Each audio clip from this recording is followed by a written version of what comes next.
साथ हमारे माशरे में बढ़ रहे जिना के केसेस, हम कह देते हैं उसका लिबास छोटा था, हम कह देते हैं उसका मिजाज अच्छा नहीं था। ये तो सिर्फ कहने की बातें हैं, वरना ज़्यादती उसके साथ भी हुई है जिसे इस चीज़ का इल्म ही नहीं था, और ज़्यादती उनके साथ भी हुई है जो इस दहलीज से बहुत आगे गुजर चुकी थी, और ज़्यादती उसके साथ भी हुई है जो बुरखे में थी, और ज़्यादती उसके साथ भी हुई है जो लोगों की खिदमत करने में मशगूल थी।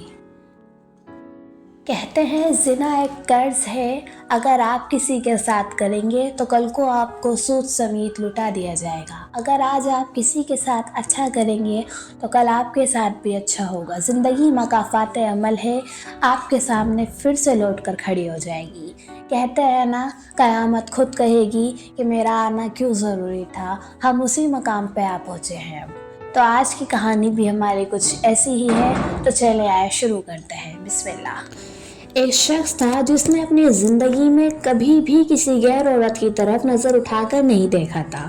एक बार कुछ यूँ हुआ कि वह शख्स बहुत ही ज़्यादा तंगदस्त हो गया। नौबत यहाँ तक पहुँच गई कि घर में फाके शुरू हो गए। उस शख्स की एक जवान बेटी भी थी। जब फाके इंतहा बढ़ गए तो वो लड़की अपने छोटे बहन भाइयों की हालत देखकर गलत कदम उठाने पर मजबूर हो गई। दिल में इरादा करके घर से निकली कि अपना जिस्म बेचकर कुछ खाने का सामान कर लूंगी। वो घर से निकलकर पहुंचते पहुंचते ऐसे इलाके में जा पहुंची जहां पर जिस्म फरोशी की जाती थी। वह लड़की वहां जाकर अपनी अदाएं दिखाकर लोगों को अपनी जानिब मुतवज्जो करने लगी, लेकिन किसी एक शख्स ने भी उसकी तरफ तवज्जो नहीं दी। तवज्जो तो दूर, किसी ने उसकी तरफ नज़र तक उठाकर नहीं देखा। लोग आते और उसकी तरफ नज़र उठाए बिना गुजर जाते।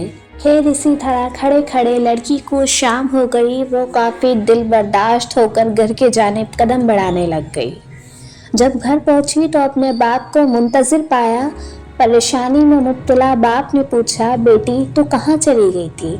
लड़की ने बाप से माफ़ी मांगी और रो रो कर सारा माजरा बयान किया कि अब्बूजान, मुझसे अपने भूखे भाई बहन बर्दाश्त नहीं हुए और मैं उनके खातिर मजबूर हो गई गुनाह करने के लिए, लेकिन किसी एक भी शख्स ने भी मेरी तरफ नज़र उठाकर नहीं देखा।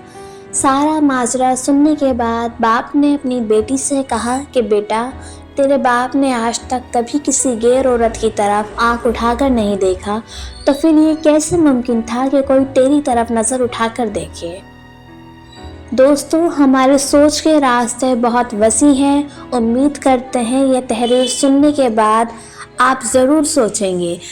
अगर आपको उर्दू इस्लामी कहानियाँ सुनना पसंद है तो आप हमें लाइक सब्सक्राइब करें। आपके लाइक सब्सक्राइब से हमें सपोर्ट मिलता है कि हम आगे और कहानियाँ आपको सुनाते रहें, और कमेंट बॉक्स में ज़रूर बताएं कि आपको हमारी कहानियाँ कैसी लग रही हैं। जज़ाकल्लाह।